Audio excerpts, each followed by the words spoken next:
continuando con los temas que es tendencias actuales en farmacología y farmacoterapia renal, desarrollado por el Instituto Especializado en Ciencias de la Salud, IPECSalud. Vamos a la siguiente ponencia, que viene a ser la farmacodinámica de los diuréticos. Básicamente hemos conocido la función renal anteriormente, hemos observado cómo se desarrolla básicamente la función que tiene la nefrona, que es la unidad estructural y funcional del riñón. Hemos observado las funciones básicas para obtener la orina, como es filtración glomerular, reabsorción tubular, menos secreción tubular. Hemos podido observar cómo se forma esta orina. Ahora vamos a conversar a la farmacodinámica de los principales grupos farmacológicos diuréticos, dando un aspecto muy importante a los principales que se utilizan. Y vamos a comenzar principalmente clasificación de los fármacos diuréticos según el mecanismo de acción. Tenemos dos grupos.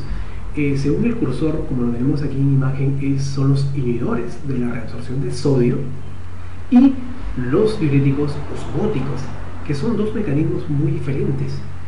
En los inhibidores de la reabsorción de sodio tenemos a tres grupos farmacológicos. El primero, los diuréticos de asa o de alto techo. Los segundos son los diuréticos diacínicos. Y tercero, los ahorradores de potasio. Aquí los osmóticos básicamente tenemos el famoso mannitol. Entonces, según el mecanismo de acción, los vamos a dividir en dos: en los inhibidores de la reabsorción de sodio y en los diuréticos osmóticos. Muy bien, vamos a pasar a detallar las características farmacodinámicas de cada uno de estos grupos. Primero iniciamos con los diuréticos de asa. Estos fármacos, básicamente nosotros tenemos que enfocarnos, si queremos saber el mecanismo de acción, es dónde actúan, dónde se encuentra el receptor. El receptor también es conocido como la diana farmacológica o básicamente el sitio de unión. Eso lo vamos a encontrar en el asa de Henle, en su rama ascendente, como podemos observar aquí en la gráfica, en la rama ascendente gruesa del asa de Henle. Ahí encontramos el famoso cotransportador, que es una proteína. Es una proteína que va a cotransportar sodio, potasio y dos cloros. Entonces, ¿qué nombre tiene la diana farmacológica de los diuréticos de asa, como es la furosemida? Es el cotransportador sodio, potasio, dos cloro, que es una proteína y se ubica en el asa de Henle, en su rama ascendente gruesa. Muy bien, entonces, como podemos observar aquí, tenemos, por ejemplo, aquí lo tenemos al sodio, potasio, dos cloro, que es un cotransportador. Todos ingresan hacia una misma dirección, como podemos observar, ¿sí? Estos electrolitos van a ingresar hacia la célula del lumen, hacia, que es la orina tubular, hacia la membrana vasolateral y llegar a la sangre. Entonces, ¿qué se va a obtener dentro? Se va a obtener potasio, sodio y también cloruro. Muy bien, eso es fisiológicamente. Esa es la función de este cotransportador: reabsorber sodio, potasio y cloruro, permitir la entrada desde una membrana luminal, aquí en la orina tubular, y hacia la membrana vasolateral de la sangre. Entonces, pero esa es la función. Pero ¿qué sucede en el paciente hipertenso, los pacientes que tienen incrementada la presión arterial, y es prescrito por un médico un diurético de asa? Cuando exista una crisis hipertensiva, se indica un diurético de asa, como viene a ser la furosemida. Pero la principal indicación de estos medicamentos viene a ser el edema. ¿Qué viene a ser el edema? Es la acumulación de líquidos en el organismo. ¿Qué enfermedades cursan con edema? La cirrosis hepática, que cursa con ascitis, que es la acumulación de líquidos a nivel abdominal. Segundo, el edema pulmonar, producto de una insuficiencia cardíaca congestiva, donde la sangre que queda como remanente en el ventrículo izquierdo es reabsorbida hacia el pulmón y comienza a formar una edematización. Y los procesos de edematización sistémicos. Entonces, cuando exista la acumulación de líquidos, como son el edema y la crisis hipertensiva, entonces se hace uso de los diuréticos de asa. Y esos diuréticos de asa lo que hacen es unirse a este cotransportador de sodio, cloruro, potasio, y lo que hacen es bloquearla. Y al bloquearla van a evitar que se reabsorba sodio, potasio y cloro. Y si no se reabsorbe sodio, el sodio se une al cloro y se forma cloruro de sodio. Y al salir cloruro de sodio, sale también el agua. Entonces, al eliminarse el agua, se está generando una diuresis. Y al eliminarse el sodio y el cloro, al eliminarse el sodio, se está generando una natriuresis. Esto va a permitir que la excreción del volumen sea mayor. Y al disminuir ese volumen, se va a disminuir el volumen extracelular y por ende el retorno venoso y de ello el gasto cardíaco. Esto permite regularizar, normalizar la presión arterial.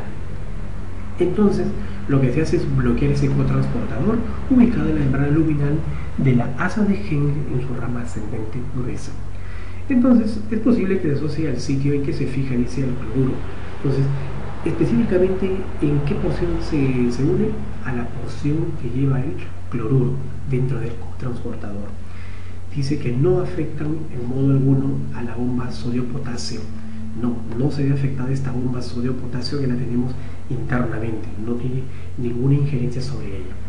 Y tenemos que tener en consideración que también el uso de los diuréticos de asa va a inhibir también la reabsorción de dos cationes divalentes como es el calcio y el magnesio. Esto se debe a que suprimen la diferencia de potencial transepitelial que básicamente se genera a nivel de la comunicación paracelular con las clásicas claudinas. Y esto va a permitir que esos iones no se reabsorban y se eliminen. Entonces, los diuréticos de asa actúan en una proteína cotransportadora que lleva el nombre de sodio-potasio 2-cloro. Se une principalmente en la porción de cloruro y su unión a este cotransportador, bloqueándolo, permite la eliminación de electrolitos como sodio, cloro, potasio, iones divalentes, cationes divalentes como son calcio y magnesio. Aquí se dice que se inhibe una reabsorción aproximadamente de un 25 a 30% del sodio. Se denominan diuréticos de alto techo y también diuréticos de alta eficacia, ya que es el grupo diurético, farmacológico diurético de mayor eficacia para eliminar sodio y volumen. Entonces, ese es el mecanismo de acción de los diuréticos de asa. Como podemos observar acá, la furosemida inhibe la reabsorción tanto de sodio, potasio y cloro en el segmento ascendente del asa de Henle, como podemos observar aquí, ¿sí? Y se va a eliminar una mayor cantidad de agua. Al inhibirse la reabsorción de sodio y cloro, sale con ello agua también. Como consecuencia, se aumenta la excreción de agua en la orina. Y por último, se incrementa el volumen de orina dentro del tracto urinario. Por lo tanto, los diuréticos de asa son natriuréticos porque eliminan sodio y son diuréticos porque eliminan agua. Ese es el mecanismo de acción de este grupo farmacológico. ¿Qué reacciones adversas debemos tener en consideración cuando hablemos de este grupo? En primer lugar, la hiponatremia. ¿Cómo se define la hiponatremia? La hiponatremia son los niveles de sodio por debajo de los límites adecuados y normales, a los 1000 equivalentes. Entonces, por debajo de los 120.000 equivalentes. Entonces, la hiponatremia es generada por este grupo farmacológico. ¿Por qué? Porque se elimina entre un 25 y un 30% de sodio. Y el paciente tiende a desarrollar cansancio, deshidratación, debilidad, ¿no? Cuando un paciente se encuentra con esos problemas. Entonces, la función del químico farmacéutico es orientar que el consumo de esos medicamentos va a llevarnos a una eliminación de sodio que lleva por nombre hiponatremia, quiere decir niveles bajos de sodio en sangre.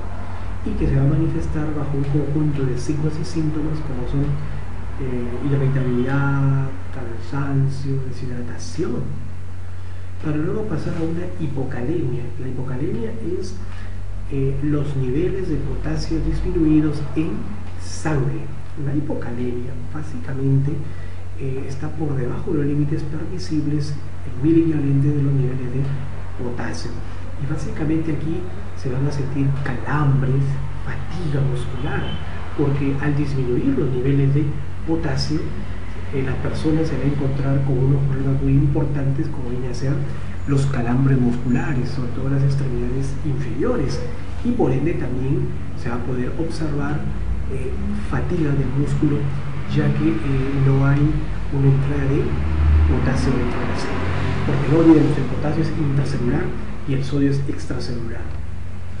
También habíamos conversado que se permite la eliminación de magnesio, por eso hay la hipomagnesemia, niveles de magnesio bajos en sangre.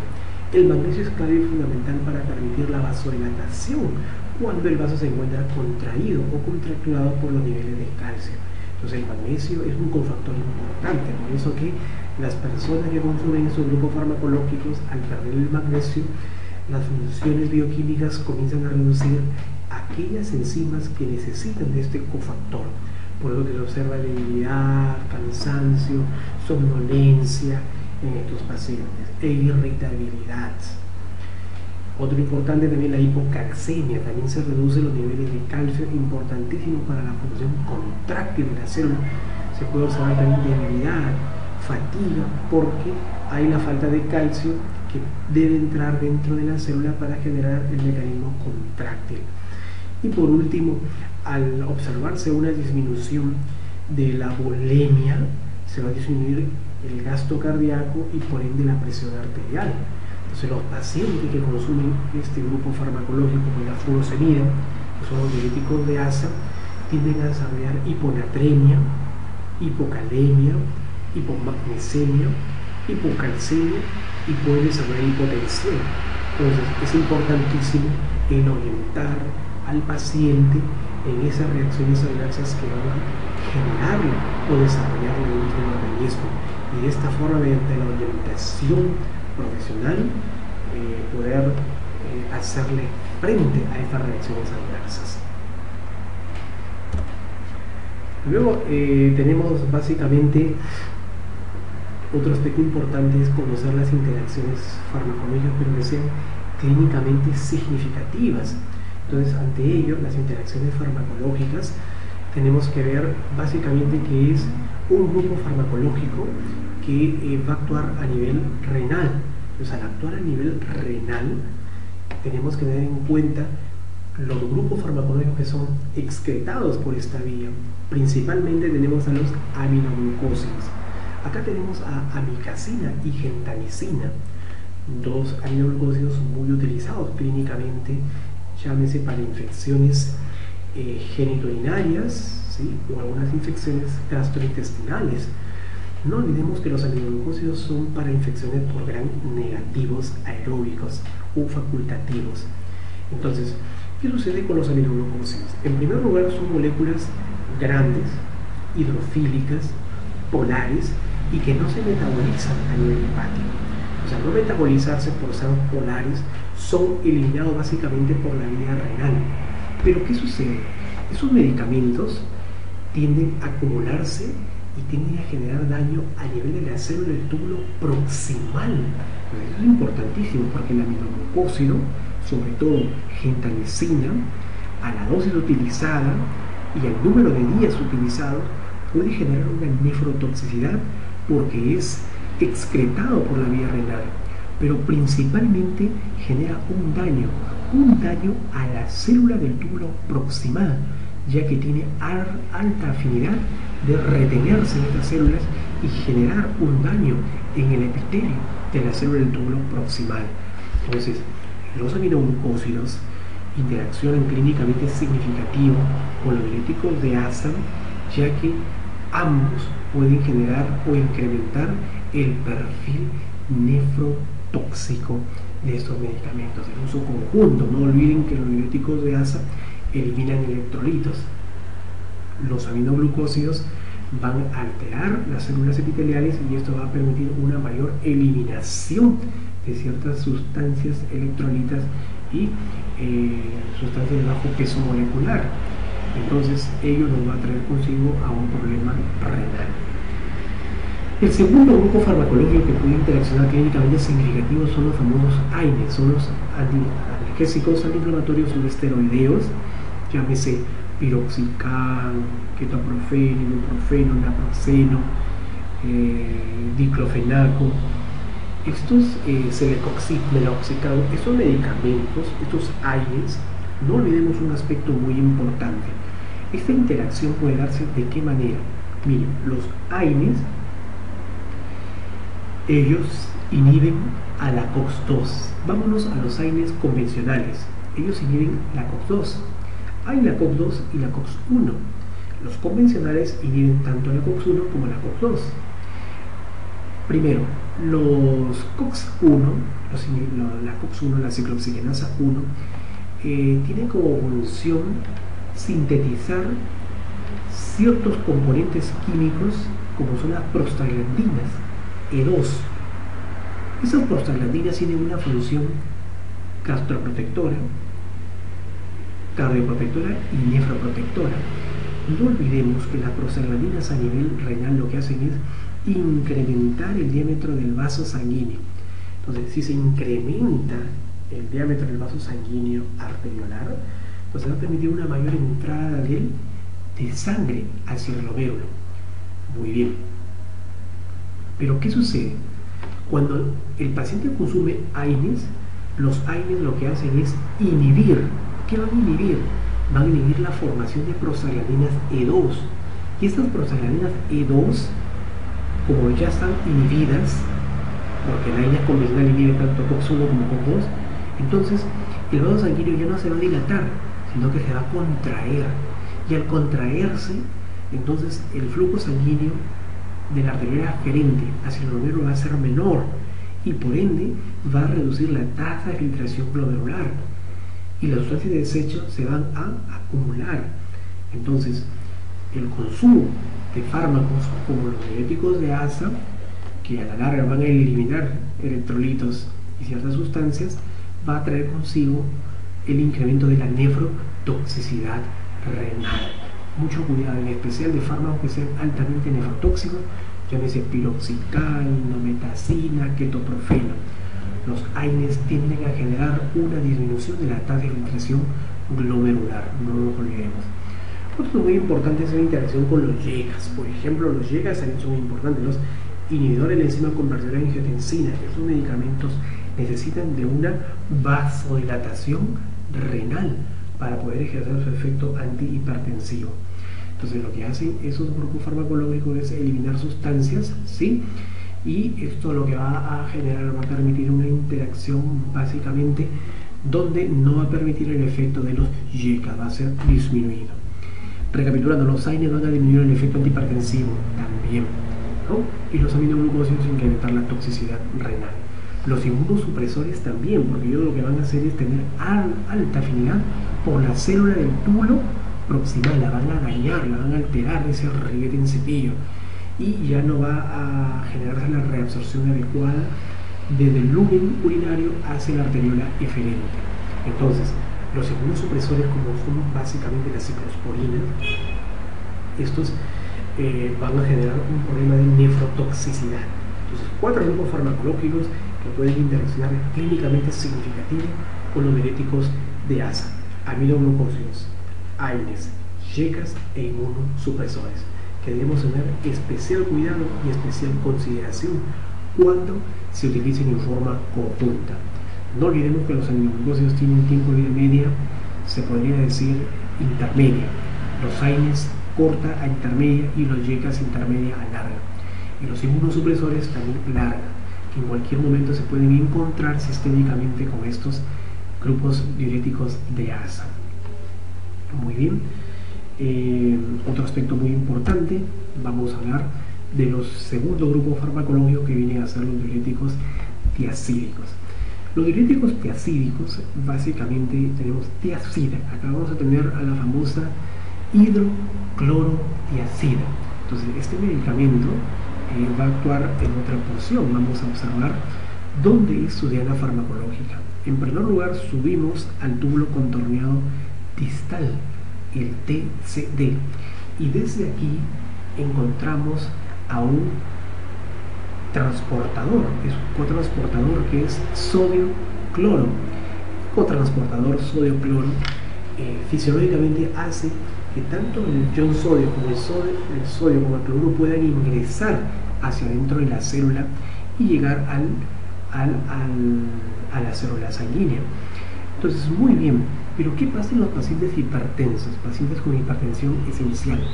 Se diagnostica hipertensión esencial y se prescribe un diurético tiacídico como es la hidroclorotiacida.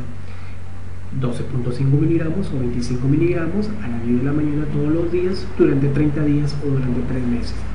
La función del diurético tiacídico es unirse a ese cotransportador, antagonizar, bloquearlo a ese cotransportador que se ubica en la célula epitelial del túbulo contorneado distal, y de esta forma va a impedir la reabsorción de sodio, la reabsorción de cloro, y entonces se sale el sodio, sale el cloro, se forma cloruro de sodio y detrás de él sale el agua. Por lo tanto, los diuréticos tiacídicos también son natriuréticos y también son diuréticos. Natriuréticos porque eliminan sodio. ¿En qué porcentaje? Del 5 al 7%. Y son diuréticos porque eliminan agua. Entonces, pero hacemos una aclaración muy importante. Entre los diuréticos tiacídicos y los diuréticos de ASA hay una diferencia muy importante. Los diuréticos de ASA eliminan hasta un 25 al 30% de sodio. Los diuréticos tiacídicos de un 5 al 7%. El porcentaje de excreción de sodio es mayor en los de ASA. Por eso que son utilizados en la hipertensión, crisis hipertensiva y en el edema, mas no son de primera elección en la hipertensión arterial esencial, muy diferente a los diuréticos tiacídicos que son de primera elección, de primera línea en la hipertensión arterial esencial. Muy bien. Aspectos importantes, ello nos va a permitir producir la vasodilatación. Sí, generan vasodilatación básicamente por reducción de la resistencia vascular periférica, y también disminuyen tanto la precarga como la poscarga porque reducen la volemia sanguínea. Entonces, ese es el mecanismo de acción de los diuréticos tiacídicos: bloquear el cotransportador sodio-cloro a nivel del túbulo contorneado distal y de esta forma permitir eliminación de entre un 5 al 7% del sodio.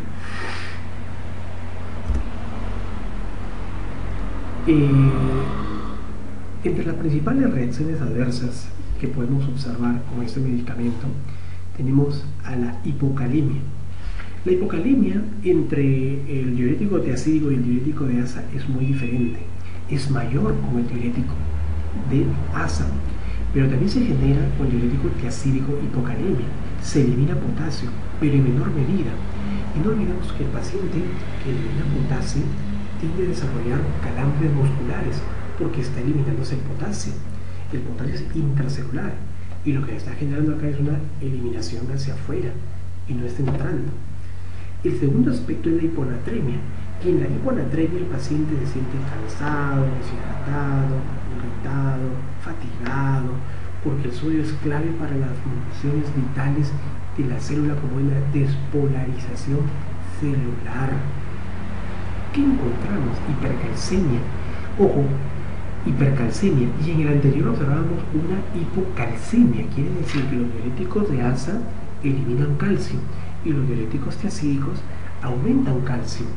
Eso nos podría llevar a decir de que pueden ser utilizados para pacientes con osteoporosis.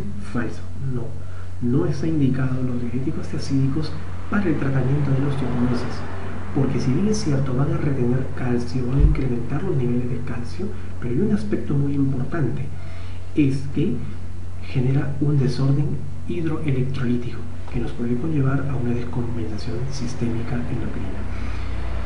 Lo que sí puede generar es una hiperuricemia, y eso es importantísimo tener en consideración porque evitan la secreción del ácido úrico. Entonces aumentan los niveles de ácido úrico, ¿dónde? En sangre.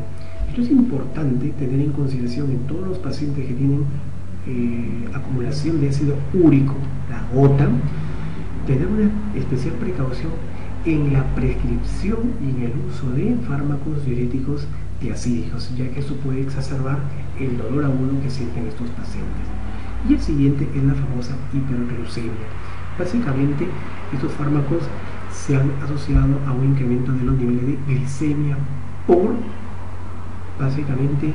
una eliminación de potasio, que es fundamental para el proceso de normalización de los niveles glicémicos. Entonces, son reacciones de verdad claves y fundamentales que pueden desarrollar estos fármacos.